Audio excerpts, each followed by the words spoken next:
আসসালামু আলাইকুম প্রিয় শিক্ষার্থীবৃন্দ, কেমন আছো তোমরা? আশা করছি যে যেখানে আছো সবাই সুস্থ ও ভালো আছো। আমি আলহামদুলিল্লাহ তোমাদের দোয়ায় ভালো ও সুস্থ আছি। প্রিয় শিক্ষার্থী, রাঙ্গুনিয়া মহিলা কলেজের অনলাইন পাঠদান কার্যক্রমে তোমাদেরকে স্বাগত জানাচ্ছি। গত ক্লাসে আমি তোমাদের মাঝে আলোচনা করেছিলাম ইসলাম পূর্ব আরবের ধর্মীয় ও অর্থনৈতিক অবস্থা সম্পর্কে। আজকের পাঠে আমি তোমাদের মাঝে আলোচনা করব ইসলাম পূর্ব আরবের সাংস্কৃতিক অবস্থা সম্পর্কে। প্রিয় শিক্ষার্থী, তাহলে চলো আমরা আজকের পাঠদান কার্যক্রমে চলে যাই। প্রথমত আমরা ইসলাম পূর্ব আরবের বিজ্ঞানসম্মত এবং সুরুচিপূর্ণ কোনো মার্জিত সাংস্কৃতিক অবস্থা ছিল না, সেই সম্পর্কে আমরা একটু জেনে নিই। প্রথমত হচ্ছে যে সৃজনশীল ক্ষমতা। আরববাসীদের সৃজনশীল ক্ষমতা কেমন ছিল? ইসলাম পূর্ব আরবের আধুনিক বিজ্ঞানসম্মত শিক্ষা পদ্ধতি ও সুরুচিপূর্ণ মার্জিত কোনো শিক্ষা পদ্ধতি চালু ছিল না, বা মার্জিত কোনো শিক্ষা পদ্ধতি গড়ে ওঠেনি। মক্কা, মদিনা ও অপরাপর কয়েকটি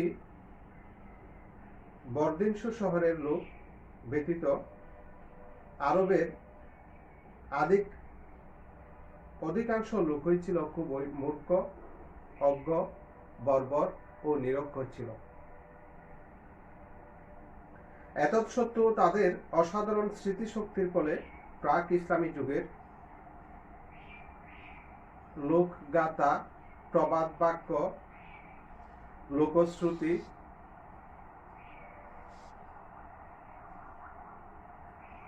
সংরক্ষিত হয়। তারা অসাধারণ স্মৃতিশক্তির মাধ্যমে প্রায় 1,00,000-এর অধিক কবিতা সংরক্ষিত করে রাখে। তাদের সাধারণত 3 ভাগে ভাগ করা হয়।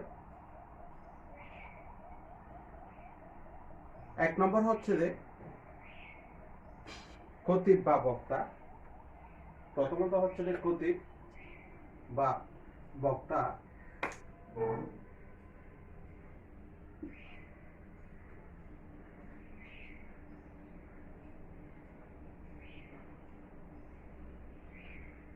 দ্বিতীয়ত হচ্ছে যে শায়ের বা কবি।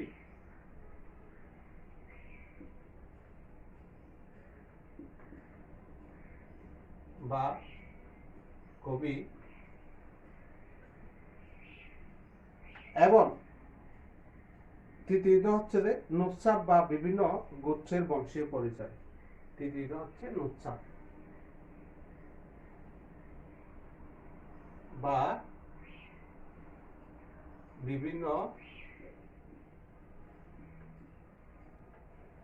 গোত্রের বংশীয় পরিচয়। প্রিয় শিক্ষার্থী, তখনকার সময়ে মানে আরবে যারা স্মৃতিশক্তি বা কবি, সাহিত্যিক, গীতিকার ছিলেন তাদেরকে 3 ভাগে ভাগ করা হয়েছিল। প্রথমে হচ্ছে যে খতিব বা বক্তা, দ্বিতীয়ত হচ্ছে যে শায়ের, তৃতীয়ত হচ্ছে নুসসাব বা বংশগৌরবের ভিত্তিতে তাদেরকে পরিচয় প্রদান করা হতো।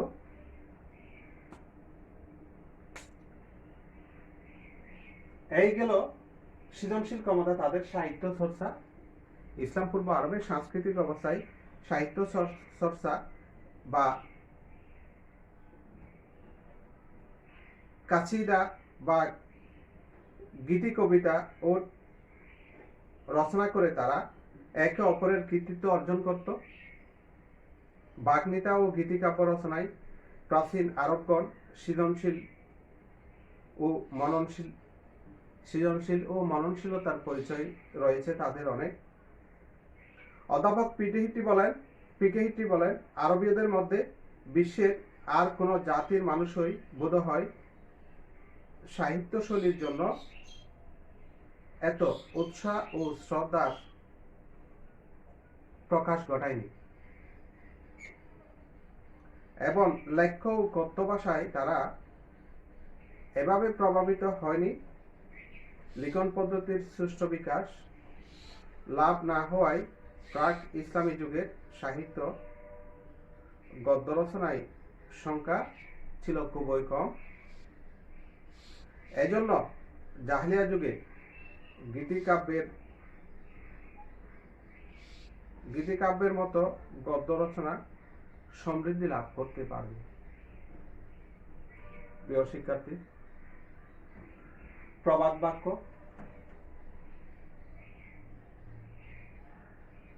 বাক্য ও গদ্য রচনা গীতিকাব্যের তুলনায় অপ্রতুল ছিল।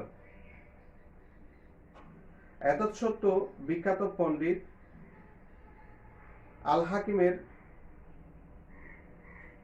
রচনায় আরবি প্রবাদ বাক্য সংগৃহীত ও সংরক্ষিত হয়েছিল। তৎকালে বহু বর্ণিত আরবি প্রবাদ ছিল যে মানুষের সৌন্দর্য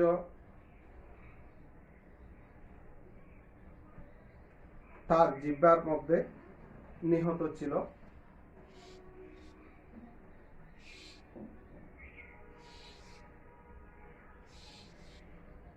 তাদের বুদ্ধিমত্তা তিনটি বিষয়ের উপর নিপতিত হয়, তিনটি বস্তুর উপর নিপতিত হয়। যেমন ফরাসিদের মগজে, চীনাদের হস্তে, আরবীয়দের জিহ্বায়।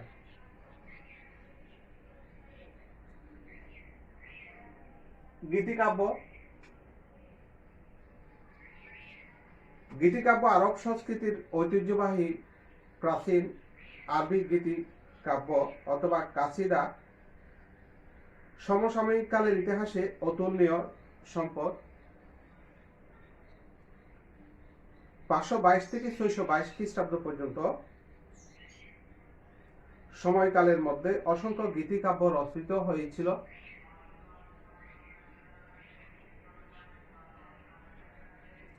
কবিরা এই সমস্ত গীতিকাব্য আবৃত্তি করতেন। কবিতা রচনার সাবলীল গতি ও স্বচ্ছ বাক্যবিন্যাসের বৈশিষ্ট্য থাকলেও এর বিষয়বস্তু রুচিসম্মত ছিল না।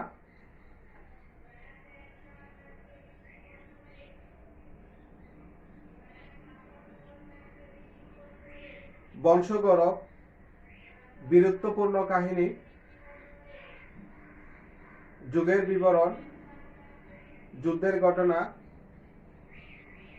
উষ্ট্রের বিস্ময়কর বর্ণনাবলী ছাড়াও নারী, প্রেম, যৌন সম্পর্কিত বিষয়ের উপর গীতিকাব্য রচনা করা হয়। অধ্যাপক পিকে হিট্রি কবিতার প্রতি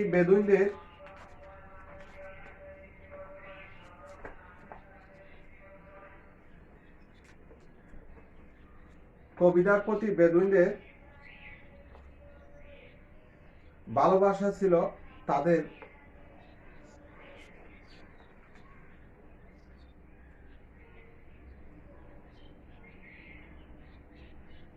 সাংস্কৃতিক সম্পদ।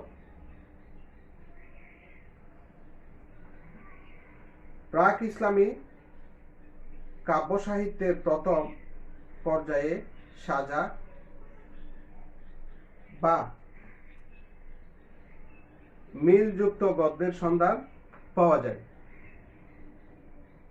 কিন্তু কাসিদাই ছিল একমাত্র উৎকৃষ্ট কাব্যরীতি। নিকলসনের মতে সে যুগে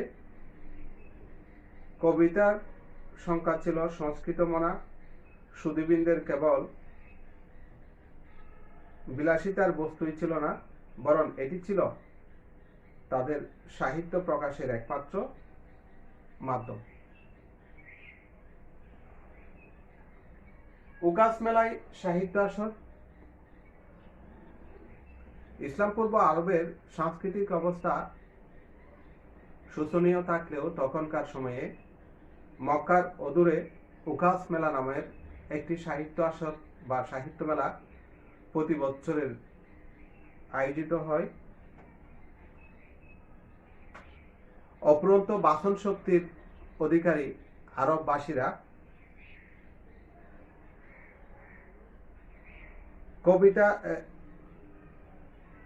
আরববাসীরা প্রাচীন আরবের অদূরে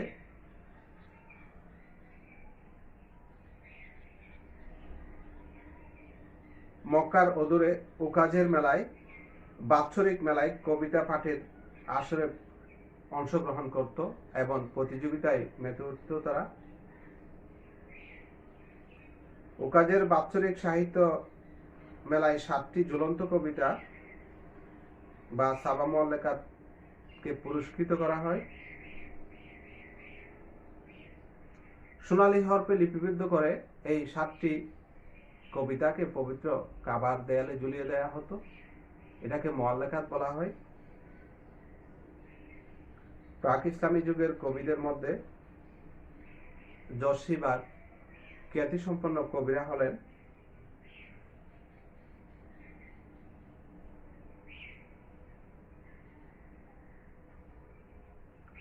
আমর ইবনে কুলসুম, লাবিদ ইবনে রাবিয়া, আনতারা ইবনে শাদ্দাদ,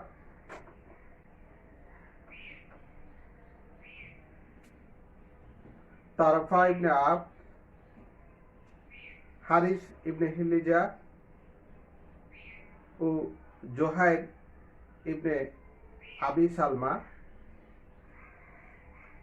এদের মধ্যে অসাধারণ প্রতিভাশালী ছিলেন।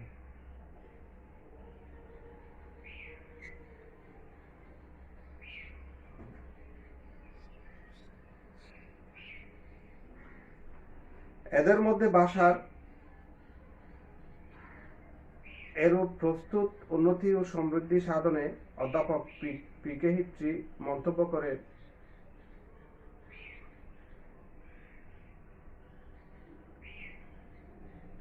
ইসলামের জয় অনেকাংশে একটি ভাষার জয়। আরবরা সুনির্দিষ্টভাবে বলতে গেলে একটি ধর্মের জয়। গাথা ও গ্রন্থ। জোসেফ হ্যাক বলেন, প্রাক ইসলামী যুগের শিক্ষা ও সংস্কৃতি ছিল আরবীয়দের নিজস্ব ও প্রণীত ও অপ্রত্যাশিত সভ্যতা, প্রভাবান্বিত সভ্যতা। তথাকথিত জাহেলিয়া যুগে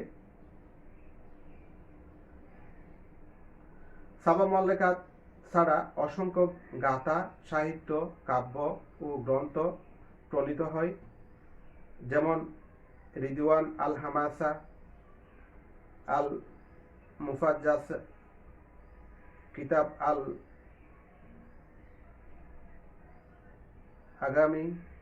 এগুলো আরবি সাহিত্যের অমূল্য সম্পদ হিসেবে সযত্নে সংরক্ষিত রয়েছে। প্রাক ইসলামী যুগে রাজনৈতিক, সামাজিক, সাংস্কৃতিক অবস্থার পর্যালোচনা করলে বলা যায় যে তারা অধঃপতনের সর্বনিম্ন উপনীত হয়েছিল। এ প্রসঙ্গে পবিত্র কোরআনের মন্তব্য প্রণিধানযোগ্য, তোমরা অগ্নিময় অতল গজরে নিমজ্জিত ছিলে, অগ্নিময় অতল গহরে নিমজ্জিত ছিলে। অধ্যাপক পি.কে. হিস্ট্রির মতে ধর্মরাজ্যে যেমন অরাজকতা বিরাজ করেছিল, তেমনি রাজনৈতিক ক্ষেত্রেও একজন মহান ধর্মীয় রাজনৈতিক নেতার আবির্ভাবের জন্য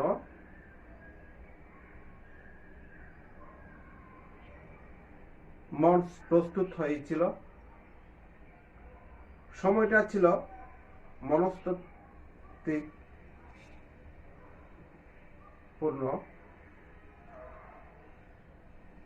সৈয়দ আমির আলী ঠিকই বলেছেন, পৃথিবীর ইতিহাসে এই পরিপক্ক সময়ের মতো কোনো কালেই একজন উদ্ধারকারীর প্রয়োজনীয়তা এত বেশি অনুভূত হয়নি।